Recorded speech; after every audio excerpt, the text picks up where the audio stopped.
Video में हमने heart of mammals and birds के बारे में पढ़ा। बर्ड्स और मैमल्स में डबल सर्कुलेशन होता है। तो ये था वर्टिब्रेट ऑफ हार्ट के बारे में कि कौन कौन से वर्टिब्रेट्स में किस किस टाइप का हार्ट है, कितने चैम्बर्स होते हैं। इस वीडियो में हम पढ़ेंगे ब्लड वेसल्स के बारे में। ब्लड वेसल्स हम दो पार्ट्स में पढ़ेंगे। पहले पार्ट में हम एनाटॉमी ऑफ ब्लड वेसल्स पढ़ेंगे कि ब्लड वेसल्स का जब सेक्शन काटा जाता है तो वो हमें किस तरीके से दिखाई देता है। तो सबसे पहले ब्लड वेसल पढ़ने से पहले हम ये समझें कि ब्लड वेसल्स होती कितनी टाइप की हैं और उनका काम क्या है। ब्लड वेसल्स तीन टाइप की होती हैं, आर्टरीज, वेन्स एंड कैपिलरीज, और इनका काम है ब्लड का ट्रांसपोर्टेशन करना। जैसा कि हम जानते हैं हमारी बॉडी में क्लोज टाइप सर्कुलेटरी सिस्टम है, तो इस सिस्टम होने की वजह से हमारी बॉडी में लगातार जो ब्लड फ्लो होता रहता है वो with in the blood vessels होता है। यानी कि इनका काम है ब्लड को कैरी करना, ब्लड को एक जगह से दूसरी जगह पहुंचाना, ऑर्गन्स के पास लेके जाना, ऑर्गन से रिसीव करना, हार्ट को देना। हार्ट जब ब्लड पंप करता है तो ब्लड ऑर्गन्स के पास जाता है, ऑर्गन से रिसीव होके फिर से हार्ट के पास जाता है, तो हार्ट से ऑर्गन और ऑर्गन से हार्ट। इस तरीके का जो सर्कुलेशन है, ये जो कैरी फॉरवर्ड है, ये कौन करता है? ब्लड वेसल्स करती हैं। इसीलिए जो ब्लड वेसल्स हैं वो बहुत ही इंपॉर्टेंट पार्ट है सर्कुलेटरी सिस्टम का या ट्रांसपोर्टिंग सिस्टम का। ये तीन टाइप की होती हैं, आर्टरीज, वेन्स एंड कैपिलरीज। जब हम बात करते हैं ब्लड वेसल्स की, तो ब्लड वेसल्स में जो मेन डिफरेंस हम पढ़ते हैं एनाटॉमिकली, वो पढ़ते हैं आर्टरी और वेन के बीच में। जब हम कैपिलरी का सेक्शन देखते हैं तो कैपिलरी के सेक्शन में बहुत ज़्यादा लेयर्स हमें दिखाई नहीं देती, क्योंकि ये सिंगल सिंगल सेल की लेयर से बना है, यानी कि सिंपल स्क्वैमस एपिथेलियम की एक सिंगल लेयर से ये बना हुआ है।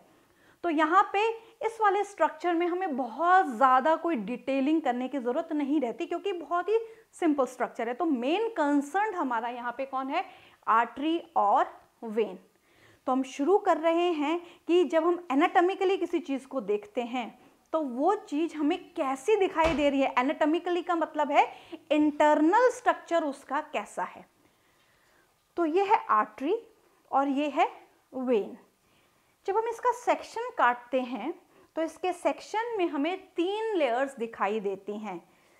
एनाटॉमिकली या सेक्शन में हमें यहाँ पे तीन लेयर्स दिखाई देती हैं, और ये जो तीन लेयर हैं ये बाहर से अंदर की तरफ अरेंज हैं। जो पहली लेयर है दैट इज ट्यूनिका एक्सटर्ना। सबसे बाहर की जो लेयर है दैट इज ट्यूनिका एक्सटर्ना। जो बीच की लेयर है दैट इज ट्यूनिका मीडिया। नाम से समझ में आ रहा है, एक्सटर्ना यानी एक्सटर्नल, ट्यूनिका मीडिया यानी बीच की, and tunica interna that is internal. अब यहाँ पे इनके कुछ और नाम भी हम बोल सकते हैं। जैसे जब हम बात करते हैं ट्यूनिका एक्सटर्ना, तो इसको या तो हम ट्यूनिका एक्सटर्ना बोल सकते हैं, नहीं तो इसका नाम एक और हम बोल सकते हैं that is tunica adventitia. Tunica adventitia. Tunica adventitia is the tunica externa. Tunica interna को हम बोल सकते हैं ट्यूनिका इंटिमा। ट्यूनिका इंटिमा भी हम बोल सकते हैं ट्यूनिका इंटरना को।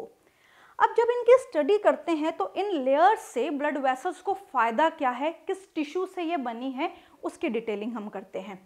तो यहाँ पे इसकी डिटेलिंग के लिए सबसे पहले इसके स्ट्रक्चर को हम समझें कि इनका स्ट्रक्चर एग्जैक्टली कैसा होता है। तो यहाँ पे दो ब्लड वेसल्स मैं बना रही हूँ, one is the artery and the next one is the when.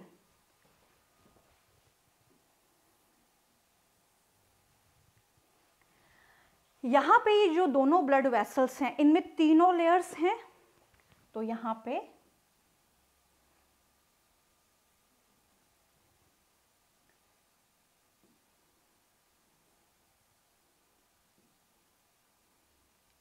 ये लेयर्स हैं। सेम लेयर हम वेन में भी बनाएंगे।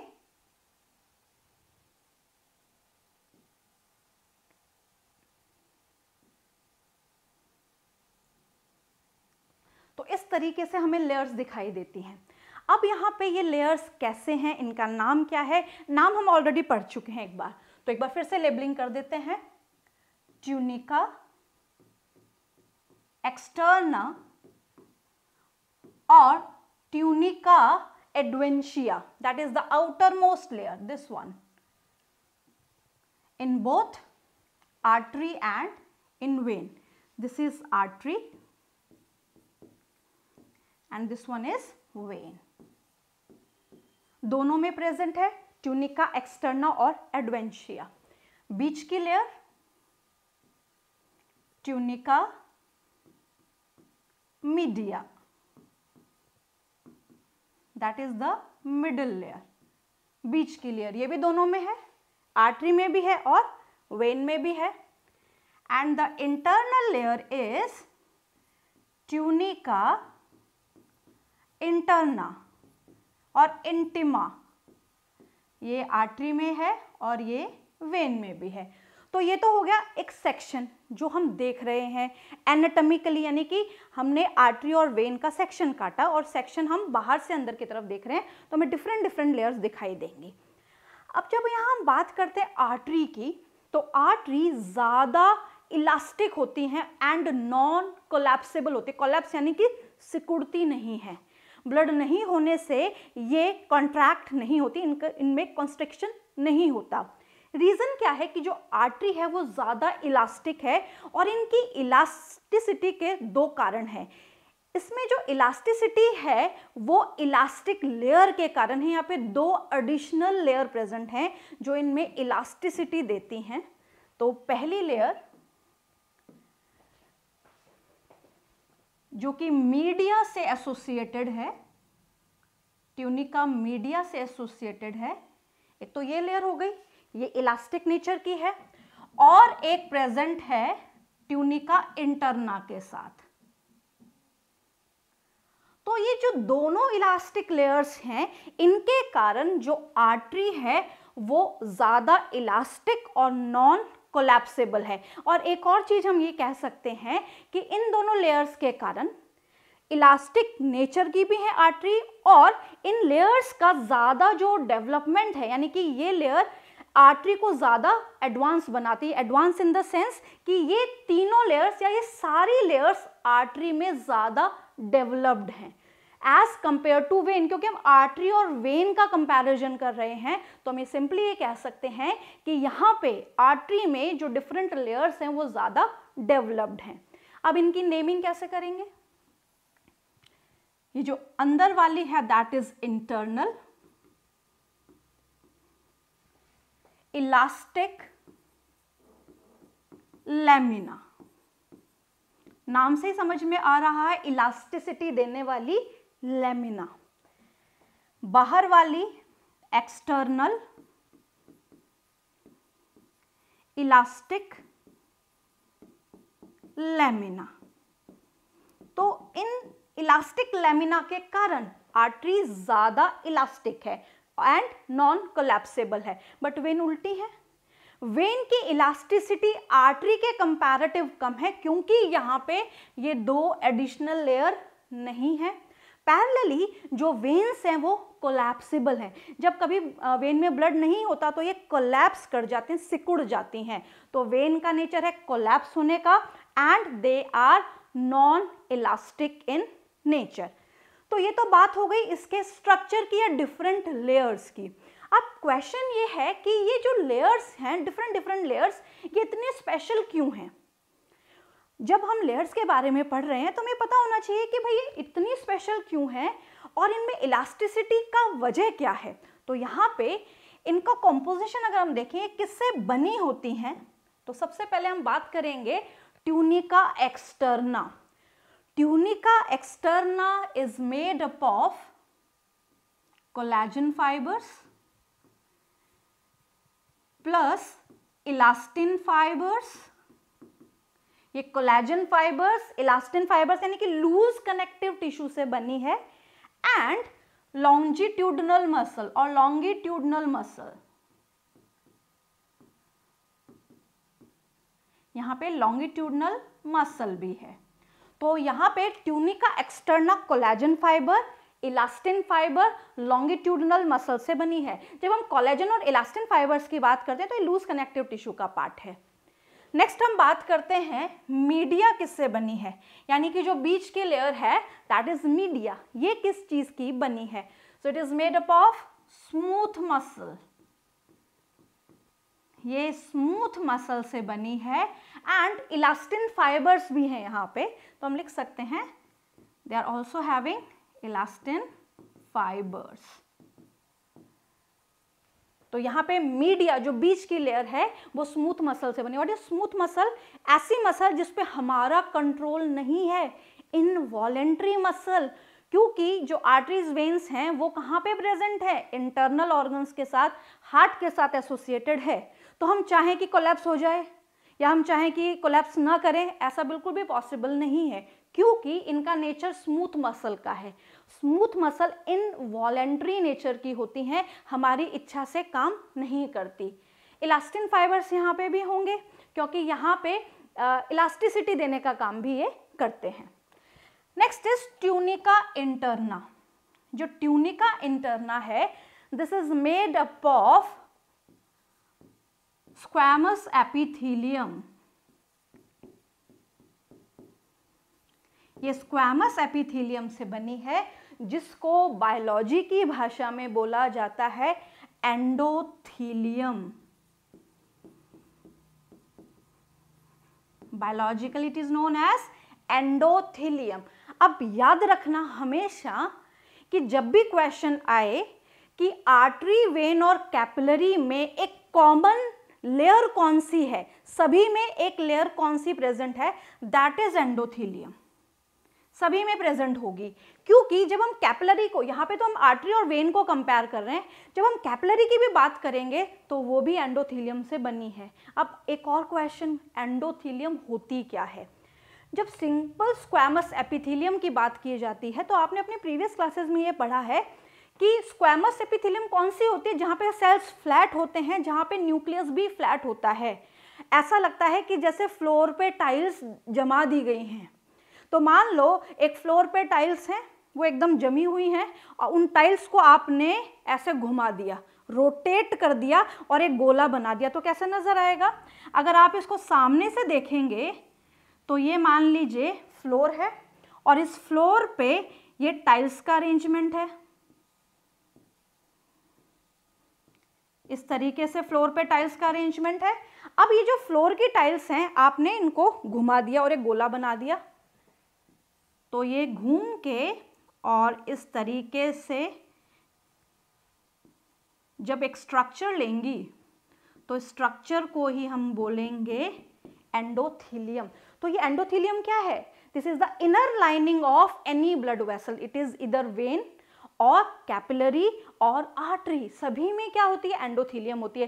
किससे बनी होती है, सिंपल स्क्वैमस एपिथेलियम से बनी होती है। एक और बहुत इंपॉर्टेंट बात, यहाँ पे परमिएबिलिटी ज़्यादा होती है क्योंकि ये सेल्स हैं और सेल्स में प्लाज्मा मेम्ब्रेन है, और प्लाज्मा मेम्ब्रेन किस नेचर की है, सेमी परमिएबल और सेलेक्टिवली परमिएबल। तो यहाँ पे परमिएबिलिटी होगी और इसी कारण सब्सटेंस का जो एक्सचेंज होगा वो आसान हो जाएगा। तो यहाँ पे हमने पढ़ा आर्टरी और वेन का डिफरेंस। अब जब हम कैपिलरी की बात करते हैं तो जब यहाँ पे कैपिलरी हमने बोला ही है कि एंडोथीलियम से ही बनी होती है केवल, उसमें कोई एडिशनल लेयर नहीं होती, तो हम यहाँ बोल सकते हैं दिस इज अ कैपिलरी। यह कैपिलरी है जो सिंगल सेल की या फिर स्क्वैमस एपिथेलियम की सेल्स के अरेंजमेंट से बनी है। अब यहाँ पे क्वेश्चन आता है कि जो कैपिलरी है उसको डिस्कवर किसने किया, या हम ये कह सकते हैं कि जो कैपिलरी है वो फायदा क्या देती है, उनका इम्पोर्टेंस क्या है। कि जब हमारे पास दो अच्छी खासी ब्लड वेसल्स हैं जो इलास्टिक हैं, कुछ नॉन इलास्टिक हैं, कोलैप्सिबल है, नॉन कोलैप्सिबल है, हमारे पास तो वैरायटी है, आर्टरी और वेन है हमारे पास, तो हमें कैपिलरी की ज़रूरत क्या पड़ी और इसको डिस्कवर किसने किया। तो कैपिलरी को डिस्कवर किया मार्सेलो मैलपिघी ने।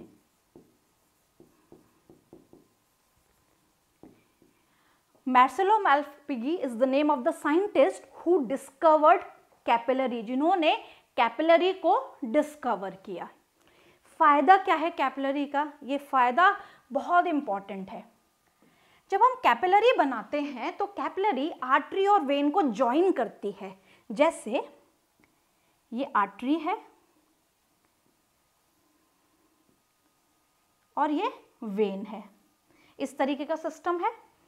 यहाँ पे बीच में एक नेटवर्क आ गया, this network is of capillary network. तो यहाँ मेंशन कर देते हैं ये आर्टरी है, ये वेन है और ये है कैपिलरी नेटवर्क। फायदा क्या हुआ? जब हार्ट ब्लड पंप करेगा तो हार्ट से आने वाला ऑक्सीजनेटेड ब्लड आर्टरी लेके आएगी। अब आर्टरी बहुत जो है मोटी है, मान लीजिए हर ऑर्गन में नहीं जा सकती, हर जगह नहीं घुस सकती, तो इसने क्या किया, अपनी ब्रांचेस बना दी और ब्रांचेस को हमने बोला आर्टरियोल्स।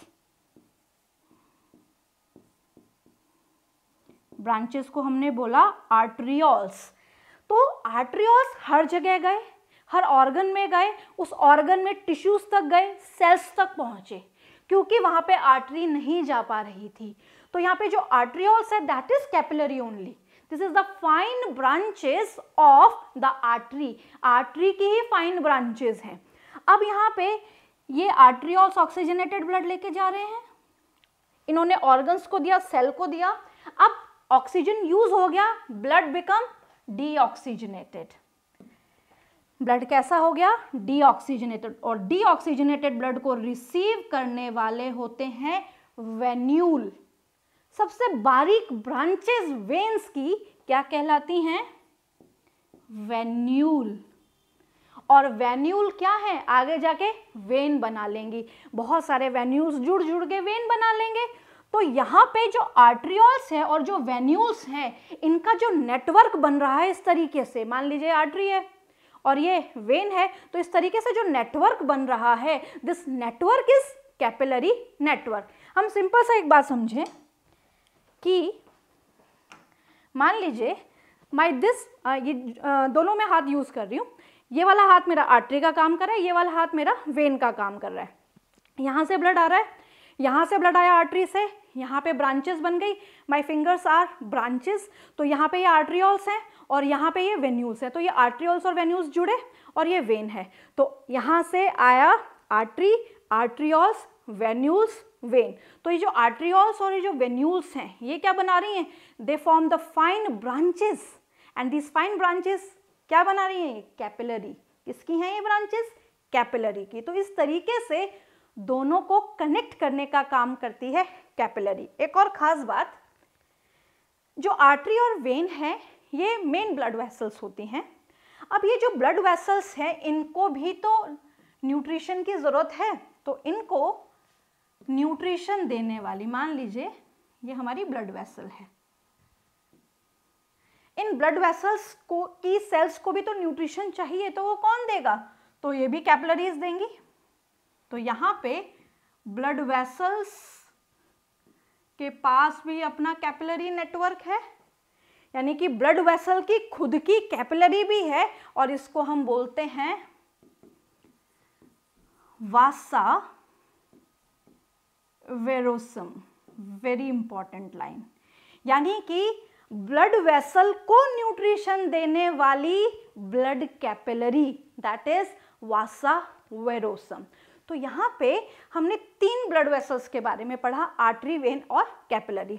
अब यहाँ पे एक बार और इसका ओवरव्यू लेते हैं कि यहाँ पे ये जो डिफरेंट लेयर्स हैं ये किससे बनी है।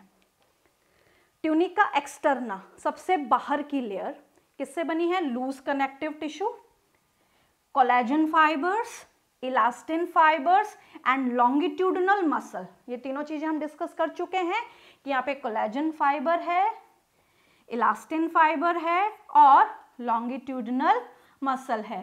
ट्यूनिका एक्सटर्ना को हम ट्यूनिका एडवेंशिया भी बोलते हैं।